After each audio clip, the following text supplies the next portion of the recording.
Welcome everyone to the October virtual brown bag for the Geneva History Museum. I'm Terry Emma, the Executive Director, and I'm thrilled to have so many of you with us today. It's unusual circumstances for sure, but some of these challenges present great opportunities. There are many of you with us today that would not normally be able to attend a brown bag here at the museum. So we welcome all of you and appreciate your interest in Geneva's history.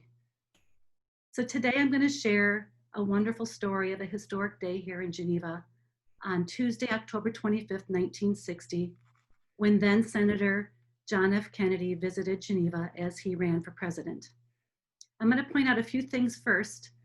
So if you have a brief but personal story you'd like to share at the end of the program, there is a raise your hand button at the bottom of your screen.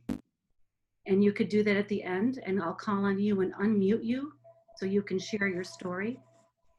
And also, if you have a question you'd like to ask, you can simply go into the Q&A button and put in a question that you have, and we'll try our best to answer it at the end of the program.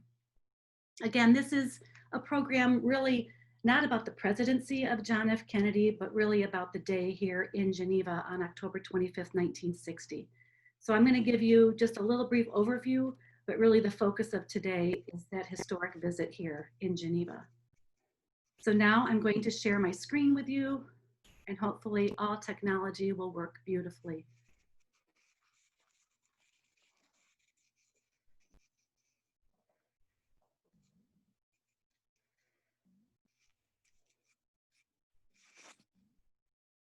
"60 years ago, on October 25th, 1960, then Senator John F. Kennedy from Massachusetts visited and spoke right here across the street from the Geneva History Museum on the Kane County Courthouse steps.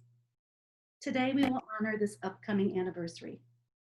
I will share his itinerary from that day, including photographs and stories, newspaper accounts from other towns, high points of his speeches, especially in Geneva, of course, as well as interviews we have captured from those who were there that historic day.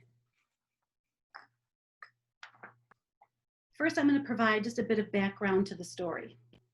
In Washington on January 2nd, 1960, in the US Senate caucus room, and a crowd of more than 300 friends, family, Senate colleagues, Democratic Party officials, and national press, Kennedy made clear his intent to run for and win both the Democratic presidential nomination and that fall's national election. It was a Saturday morning when Kennedy made his announcement, ensuring he would get good newspaper coverage in the Sunday editions. Many of the old school Democrats still believed Kennedy was too young, too Catholic, and too inexperienced to receive his party's nomination. At age 42, he was the youngest presidential candidate in US history. His opponent was Richard Nixon of California, Republican insider, relatively young but experienced as the nation's vice president for 8 years under Dwight Eisenhower. Regardless of the outcome, the United States would for the first time have a leader born in the 20th century. On July 13th, 1960, Kennedy secured the Democratic nomination on the first ballot. The next day, over the objection of his brother Bobby, organized labor, and others, he selected Lyndon Johnson to be his running mate, and the convention approved. Kennedy would need Texas to win, and that fact above all else meant Johnson was the best choice. Closing out the convention at the Los Angeles Coliseum with his new frontier speech before TV cameras and a live stadium audience of 50,000 plus, Kennedy and his party went forward, energized for the fall campaign ahead. From late August 1960 until the first Tuesday in November, Kennedy traveled to speaking appearances and rallies in 237 cities, and Nixon went to 168. Once on the campaign trail, the Kennedy-Johnson ticket covered the entire country and kept a very vigorous schedule from September until Election Day. Kennedy had traveled far and wide and had grown as a speaker and a campaigner. He had also learned a great deal about the American people and his party. Here he is standing on the top of a truck in downtown Los Angeles at a garment workers rally. Oops, excuse me. This is in Minneapolis on October 1st, 1960. Kennedy shown bottom right as he was leaving his hotel for a rally, and he was surrounded by supporters, throwing confetti, waving posters, and yelling heartily. Between 18,000 to 20,000 people attended the rally, and thousands more were turned away. Both candidates sought the support of the steadily growing suburban population, and for the first time, television became the dominant source of information for voters.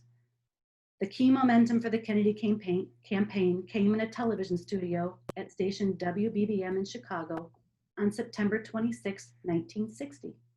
For that was the evening when Kennedy's movie star good looks and confident style stole the show from Dick Nixon and got the attention of a nation looking for something new. There were 85 million television sets in America by then, nearly one set for every 2 Americans. An estimated 70 million Americans, about 2/3 of the electorate, watched the first debate on September 26th. CBS producer Don Hewitt would later say, "When that debate was over, I realized we didn't have to wait for an election day. We just elected a president. It all happened on television." The fourth and final debate took place on television just 4 days before Kennedy's visit to Geneva. Word of Kennedy's visit was printed in the October 20th, 1960 Geneva Republican just 5 days prior to his arrival. He was scheduled to arrive at approximately 2:30 in the afternoon. Other local Democratic candidates planned to join his motorcade. His arrival time was difficult to determine since Geneva was just one of many towns he planned to visit that day, starting in Lake and McHenry counties. The John F. Kennedy Library has online archives where I found this copy of his actual itinerary for October 25th. That details every minute of his day, including places to stop and roads that he traveled. You'll notice that many of the towns on the itinerary were known to be historically Republican supporters. Kennedy's choice of speaking in predominantly Republican areas was a calculated one. He wanted to reach as many people as possible with his words and let the people make their own decision. This 3-page document, here's the first page, full second page, and part of a third, was his entire itinerary for that day, which was a Tuesday. Kennedy starts his day at 8 a.m. and doesn't stop until 10:30 p.m. This is just one of many 14.5-hour days in a row. The day before, Kennedy was also in Illinois, in Rockford, Peoria, and the Quad Cities, and University of Illinois. Sections from this document will be displayed in the program as we follow his day. You'll note that the planned itinerary was very aggressive. Some towns he was scheduled to arrive and depart just 5 minutes later. And you'll see how that kind of affects the day. His day started at the O'Hare Inn at 8 a.m. with a speech and then the formation of a motorcade with Kennedy riding in an open convertible. The Arlington Heights Herald reported that Kennedy's words that morning were, quote, "Today we're campaigning where the Republicans live. We're going to take the Democratic message to the suburbs. Suburbia must make an independent statement on what is best for the state and the country. The major issues of this campaign should be heard in suburbia as well as elsewhere," end quote. After that rally and speech at O'Hare Inn, they depart at 9:30 and head north through Des Plaines to Libertyville. The schedule was to arrive at 10:20, as you'll see here on the map, and depart by 10:40 to give him 20 minutes. Well, on this first stop, Kennedy was already 30 minutes behind schedule and actually arrived in Libertyville at 10:52. Our map today is going to show you the planned schedule, but we will also let you know about some of the times that, of course, he was late the entire day, which is later going to turn out to be beneficial here in the Tri-Cities for school children to be able to see him. At his stop in Libertyville, in 1960, America was in a strange mood. It was a time when the country was at peace and generally prosperous, yet Cold War tensions were mounting and other issues bubbled. There was a sense that America was adrift and falling behind the Soviet Union. Kennedy said he was not satisfied with the status quo.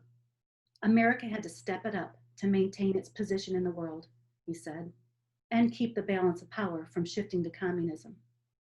He said to the Libertyville crowd, quote, This is a contest between the concerned and the comfortable, and you have to decide what you are, comfortable or concerned, end quote.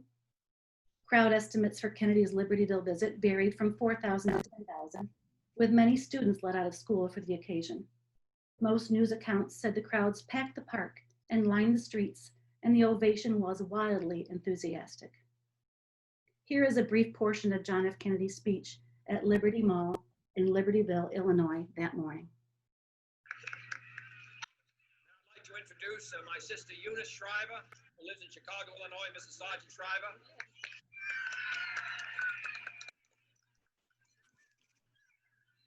I have sisters living in all the key electoral states in preparation for this campaign.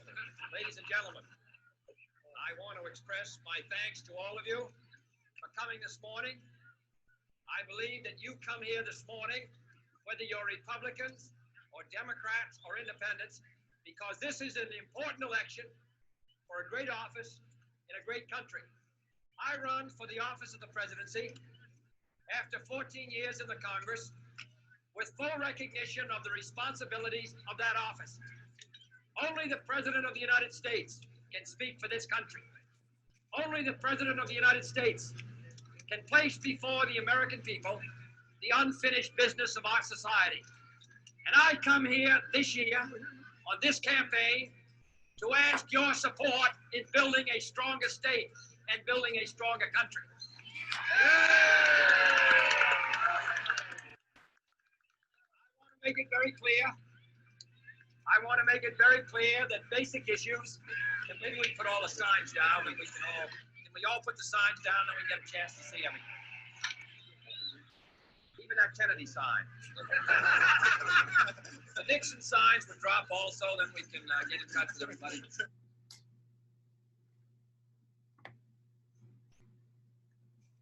Sorry, I'm going to check something that might help here with the next video. All right. The motorcade is scheduled to depart Libertyville at 10:40 a.m., traveling on Highway 176 and Junction 45 to Mundelein, then on to Highway 63 to Lake Zurich, where they stayed for 5 minutes. At 11:10 a.m., the motorcade was scheduled to leave Lake Zurich from Main Street in Barrington, where Kennedy spoke at Chicago Aerial Industries and was introduced by George Ross of Barrington, who was a crew member of the PT boat, which Kennedy commanded during World War II. He also spoke in front of Barrington High School. The Mount Vernon Register reported that Kennedy told the crowd that the current administration withheld results of a survey which showed Soviet prestige higher than that of the United States.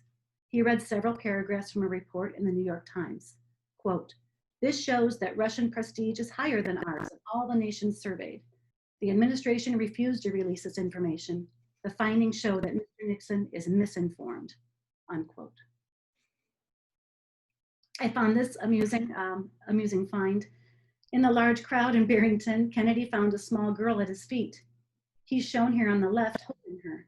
She became separated from her mother, and the child was in danger of being injured by the crowd, which couldn't see her on the ground, but was pushing to get close to Kennedy. Kennedy lifted her up and worked his way through the crowd and carried the child back to her mother, here on the right. The motorcade was scheduled to leave Barrington at 11:30, so he was only there for 10 minutes, head for Meadowdale Shopping Center in Carpentersville for a rally. Then a motorcade downtown Dundee at 12:10. They departed Dundee Route 31 to arrive in downtown Elgin for a parade scheduled for 12:40 p.m. and then on the east side of the Fox River at the Elgin Watch Company at 12:50 p.m. Again, very aggressive, and he's late. He's not on time. Crowds in Elgin were estimated between 8,000 and 10,000. I found this picture from the Atlantic, and this is a photo in Elgin, Illinois, and the caption reads, "Helmet askew, rifle definitely not at the ready. Man in military uniform is jammed against fender of the car bearing the Democrats' presidential nominee." And you can see some flowers there on the dashboard. He was handed all kinds of gifts as he was traveling through. Kennedy was scheduled to leave Elgin at 1, and the motorcade traveled down Route 25 along the Fox River with a stop in St. Charles for a rally at Baker Park scheduled for 1:25 p.m. This was what Kennedy saw as he arrived in St. Charles on the Arcata Theater marquee right on Main Street. "We like you as Senator Kennedy," produced by Nixon volunteers. Lunch was then scheduled for 1:40 p.m. at the Baker Hotel.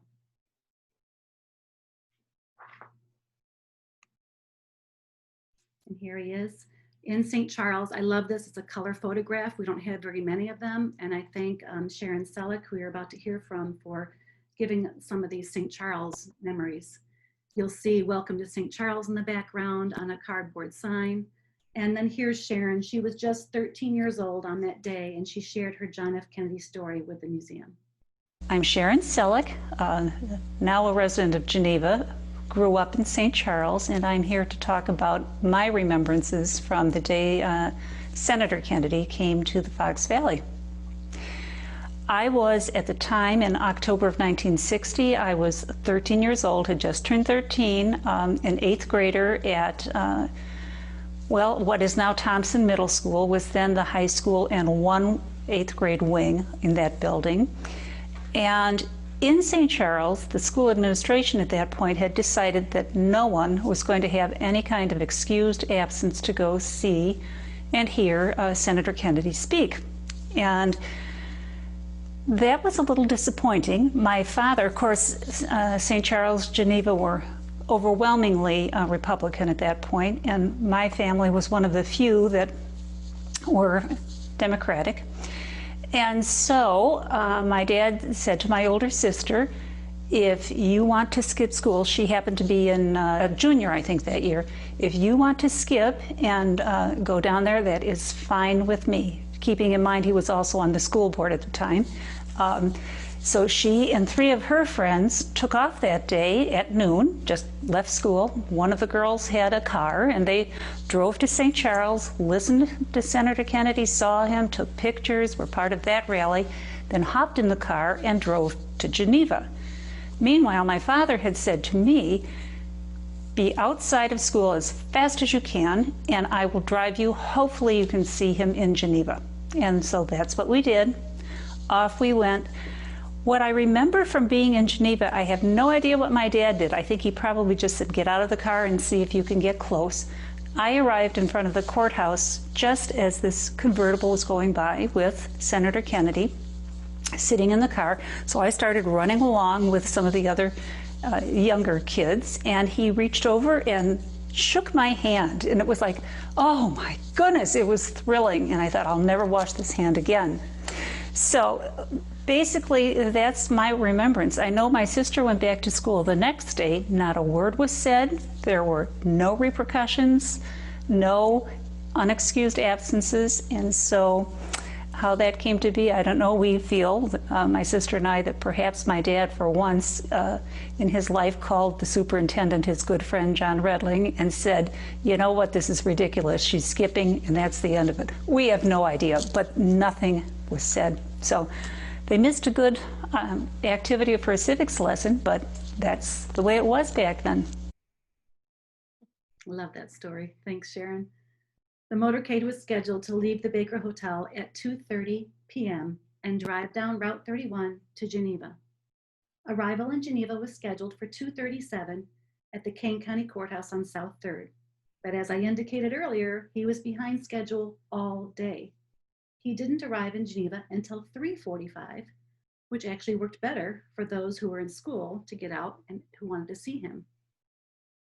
And you'll see he had 3 minutes from 2:37 to 2:40. No wonder why he's behind schedule all day. For the next few slides, I'm going to share directly from the November 27th, 1960 Geneva Republican article regarding his Geneva visit. A crowd estimated at 7,500 people by Geneva police greeted Senator John F. Kennedy of Massachusetts. On a side note, remember that line, I'm going to say something about that later. The crowd began assembling before 2 o'clock and waited patiently for nearly 2 hours before the senator and his party arrived at about 3:45. Several of the Democratic candidates for county office spoke before the main party arrived. Many in the crowd were school children, and the police had difficulty in clearing a path for the motorcade, both on arrival and departure. Senator Kennedy, waving and smiling, was nearly mobbed by well-wishers when his caravan finally arrived. And here he is going down South 3rd Street toward the courthouse. Also, a side note, it was later reported in the Moline Daily Dispatch that Senator Kennedy had a few pet peeves which he insisted be observed when he campaigns. He won't ride in Cadillacs, and he won't permit police sirens to be used at any motorcade he's in. The following day in Davenport, police used sirens to clear the streets. Kennedy promptly insisted the sirens be turned off and kept off. It was also noted that the Rock Island Democratic Committee chairman had provided Cadillac convertibles for the Kennedy motorcade. 2 days before the appearance, he was told to get Chevrolets instead. I thought that was kind of a fun tidbit. Judge Otto Kerner, Democratic candidate for governor of Illinois, Senator Paul Douglas, Samuel H. Shapiro, candidate for lieutenant governor, and other local Democratic candidates joined the motorcade. I also heard sometimes they would jump in and ride with him. Back to the newspaper, quote, he was officially welcomed by Mayor Howard Smith Jr. of Geneva, Mayor Edward Anderson of Batavia, as well as Geneva and county Democratic leaders. I'll pause now from reading this article to present Howard Smith Jr. with his story of introducing Kennedy prior to the speech. I shook his hand when he got out of the car out in the street, out on 3rd Street. And so I talked to him a little bit as we walked up the steps to where he was going to speak. I introduced John Kennedy on the courthouse steps. There was a big crowd, thousands of people were there. He gave a good speech.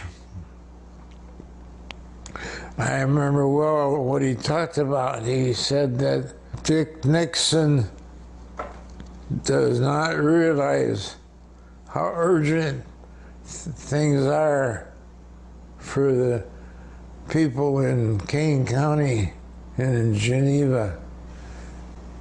These are very urgent times. I remember John Kennedy saying he really took after Nixon.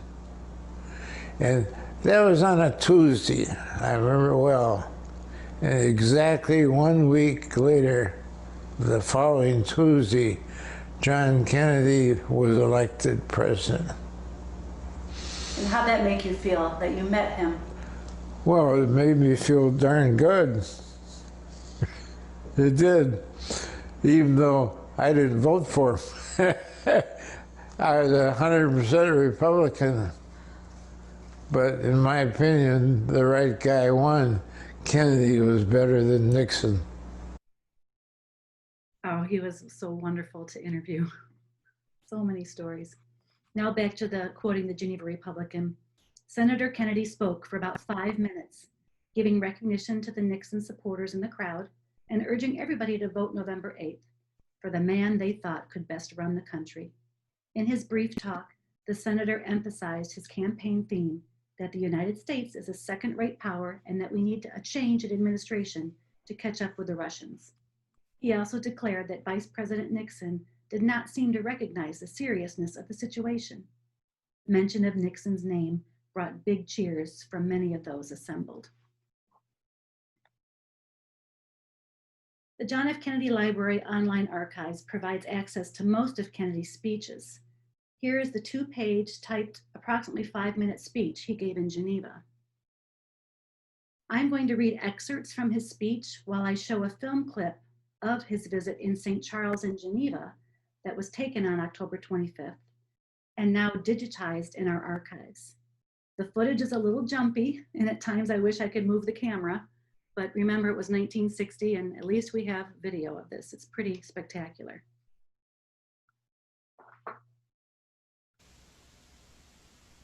I think your presence here, whether you are Republican or Democrat, whether you wish to click with Dick or whether you wish to move this country forward, That is really a strong slogan, click with Dick.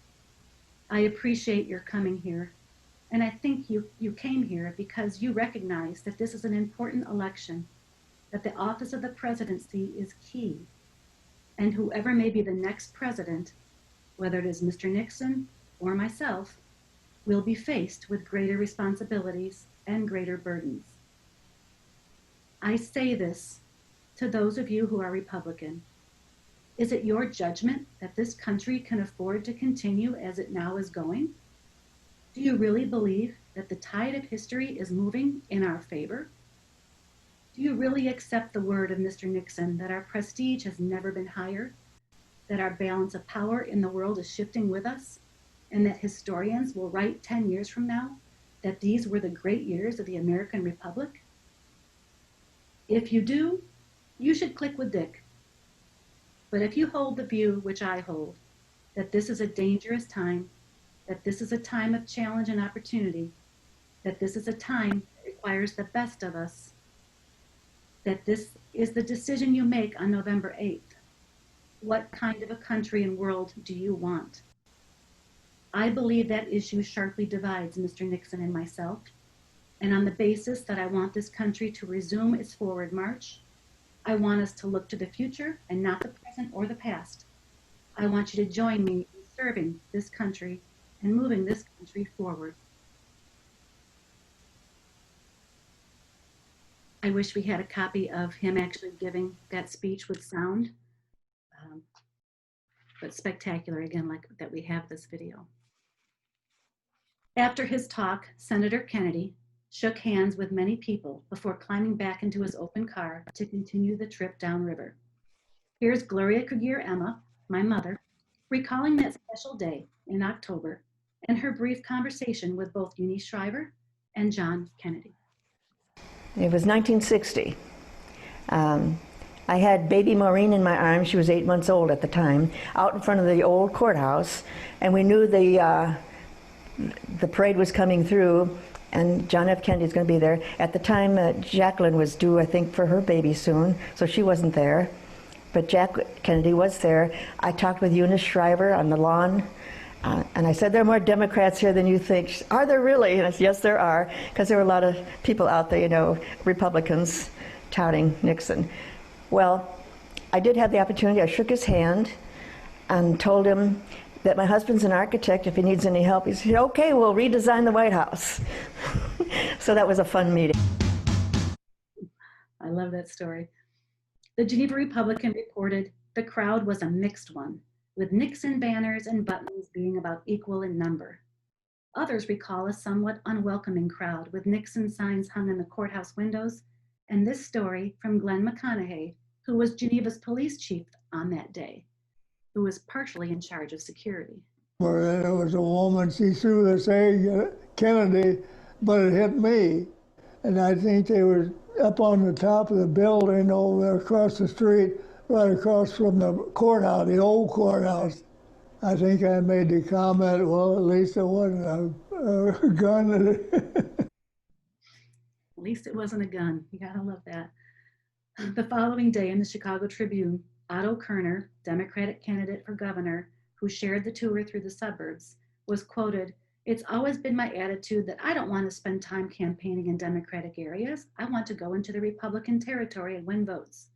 However, in the big Geneva courthouse square, Kerner momentarily lost patience with the ever-present Republican sign wavers. He blurted out, "Since the Republicans here have already shown their signs to a larger crowd than they could get together themselves, I hope they will put their signs down so others can see." Here's Nancy Holscher Bell. Her family was very involved in politics in Geneva on the Democratic side. She tells a story about that day and how her parents influenced her political life.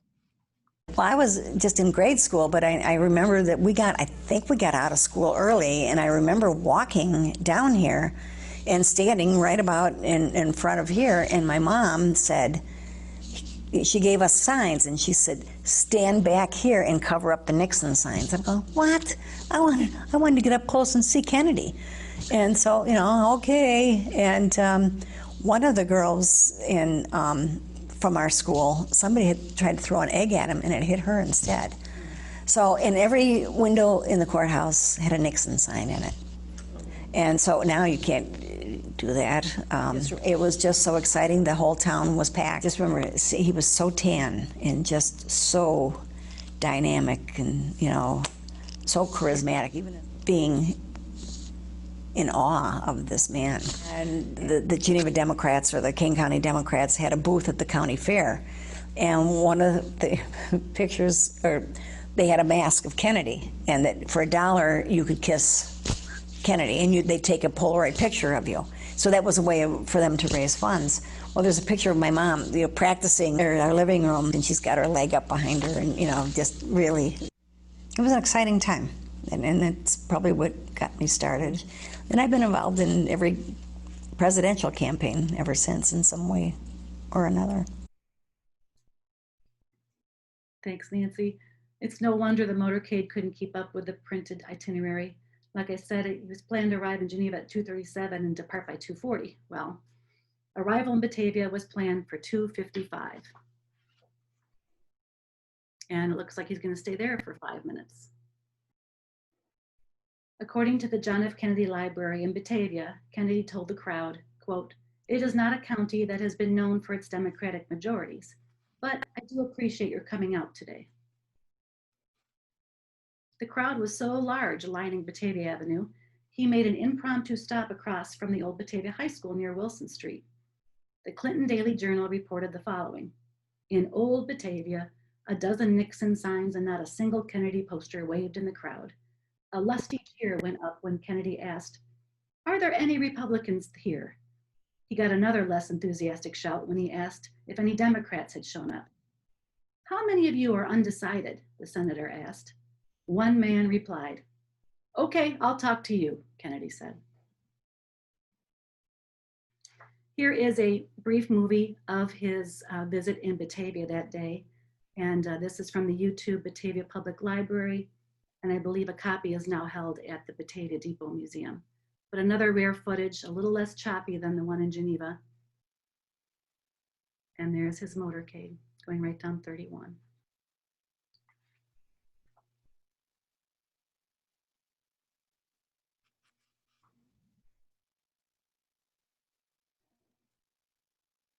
I don't know how they were able to manage his brief visits when he's barely getting time to get out of his car to go speak and can't get through the crowd.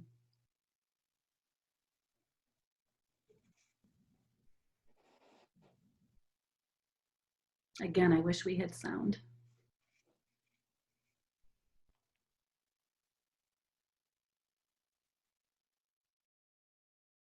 The motorcade proceeded to Mooseheart Boys' home at 3:05, and guess what? 10 minutes later was scheduled to depart and head south, scheduled to arrive at Northgate Shopping Center in North Aurora on Route 31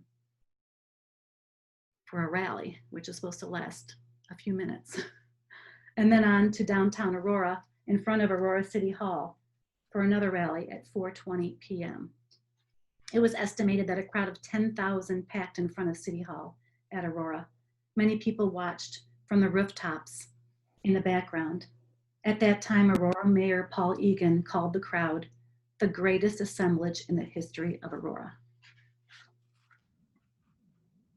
The next stop was Plainfield, with an arrival scheduled for 5 o'clock and departure at 5:10. Then on to Hillcrest Shopping Center for 20 minutes. Then down as far south as he went that day to Joliet, for a rally at 6 o'clock, with the largest crowd yet, estimated between 15,000 to 20,000 people blocking city streets. The timeline that you'll see here in a moment also indicates he may have had dinner there. Then on to the motorcade arrived at York Township High School for a rally in their main gymnasium scheduled at 9 o'clock. And then finally back to where he began so he can rest at 10:30 p.m. and prepare for the next day's flight to Michigan to do it all over again. So you'll see down in Joliet, it looks like he was at the Hotel Louis at 6:30. I'm guessing he may have had dinner at that time because he doesn't depart till 8 o'clock. So the guy's got to eat. Here's a photograph of him speaking at York Township High School. It was reported Kennedy wound up a hard 2-day motorcade visit in Illinois with his staff, highly pleased at the enthusiasm displayed in his swing through normally Republican strongholds surrounding Democratic Chicago. They were pretty pleased with their 2 days. In the days and weeks after Kennedy's visit to Geneva, the local newspapers ponder if the large crowds and enthusiastic motorcade presence would change the minds of Republicans in the area. This is the photo and caption that was printed in the Geneva Republican on November 3rd, the week after his visit. The caption points out Mayor Howard Smith Jr. standing at the left and Senator Paul Douglas of Illinois seated in the right foreground. There was also this editorial run included in a retraction in the editor's corner regarding the typo made in estimating the size of the Geneva crowd. The editor at this time was Alan Mead, and you remember it was estimated at 7,500 in Geneva, so I'll read to you his remarks. The editor of the Republican, who obviously favors Nixon in the presidential race, unwittingly gave aid and comfort to the Democrats in last week's issue when he let slip an error that placed the crowd welcoming Kennedy to the courthouse lawn as 7,500 strong. What he wrote was 1,500, and this latter figure appeared in about 1/3 of the papers that were distributed.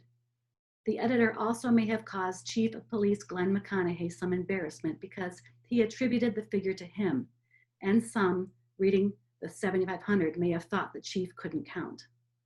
As far as the presidential election is concerned, we urge everybody to go to the polls next Tuesday and vote for the man who is best qualified to lead us.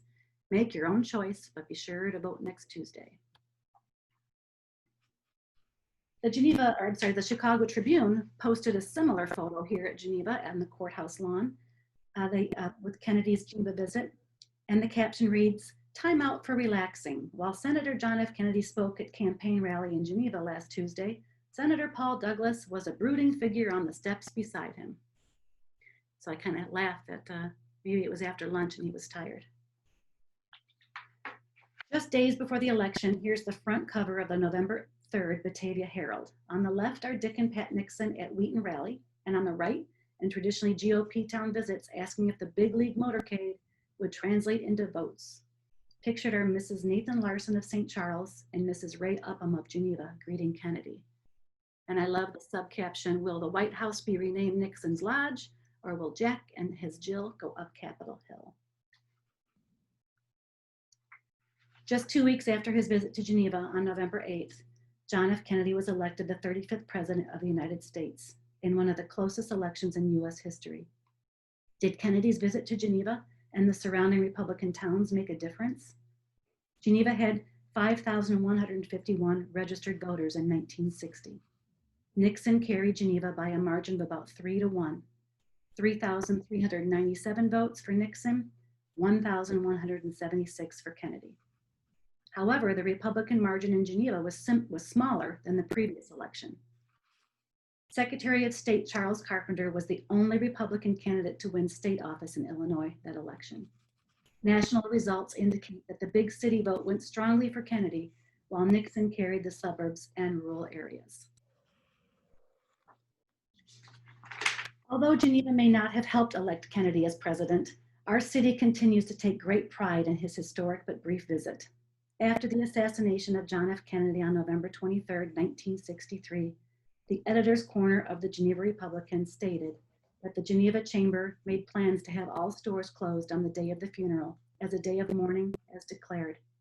Most places were closed for the entire day, including schools, City Hall, banks, and the courthouse. Special services were held in Geneva churches, and public events were postponed or canceled. In 1965, a bronze plaque was approved by the Kane County Board of Supervisors to mark the spot on the front steps of the courthouse right where John F. Kennedy spoke on that infamous day, Tuesday, October 25th, 1960. The plaque was placed by the Geneva Post of the Veterans of Foreign Wars. After the 1969 assassination of his brother Robert Kennedy, the First National Bank of Geneva responded by offering Kennedy Memorial medals for $10 each. The medals were 24 karat, 99.9% pure, minted in France. The face of the medal are profiles of the two Kennedy brothers. On the reverse is the familiar eagle emblem and the words United States. of America.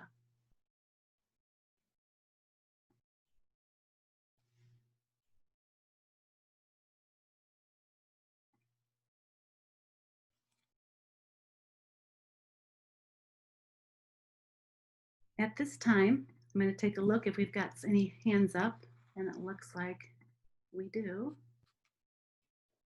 I've got Barry Smith. Barry, I'm going to unmute you.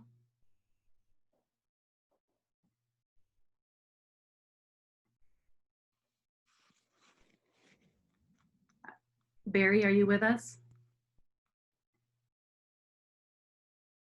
I'm trying to can you unmute yourself, Barry?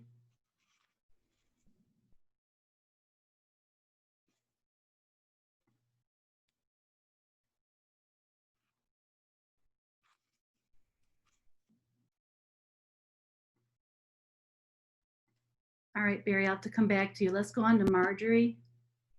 Marjorie, I'm allowing you to talk if you can share your story.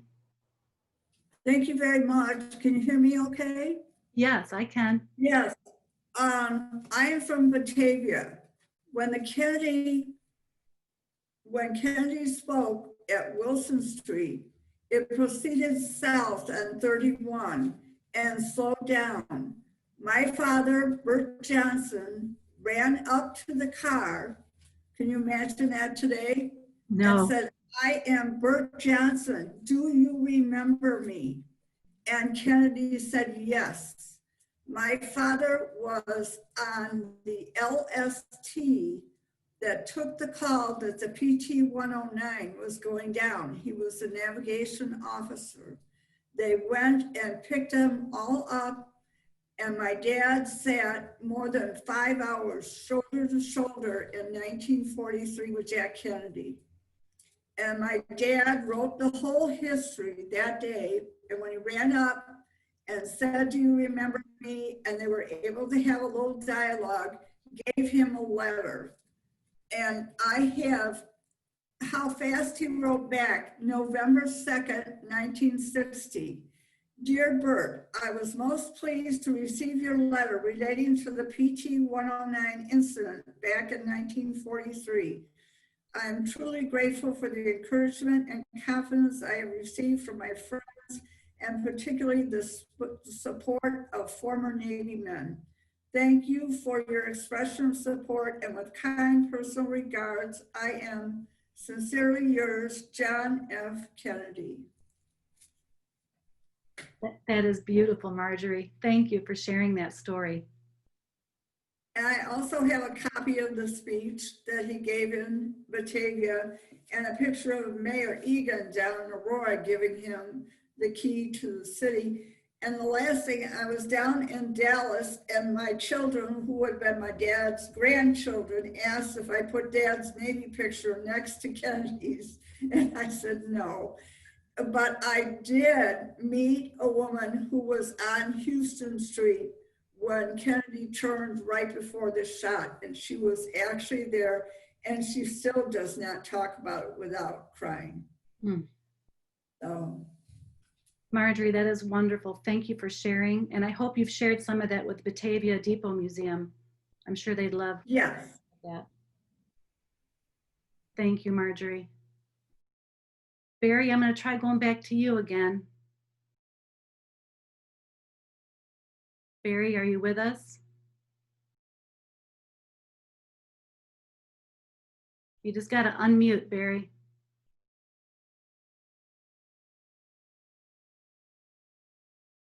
Well, all right, I'm going to go on to Sharon Reed.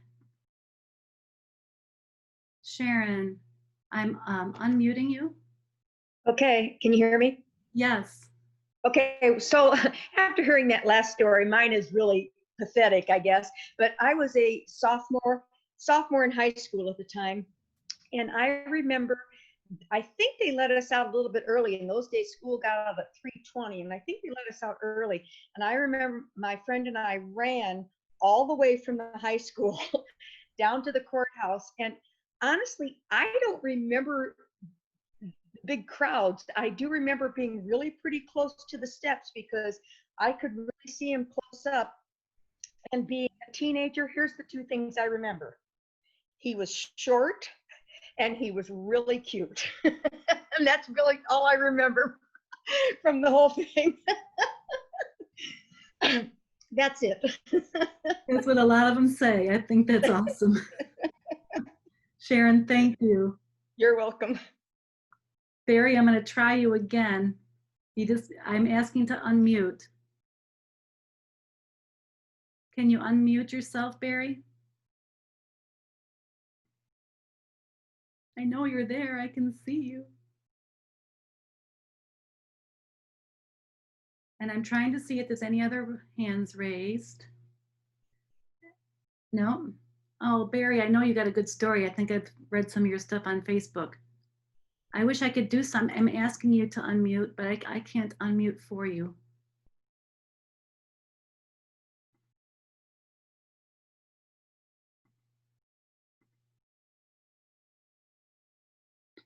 Barry, are you there?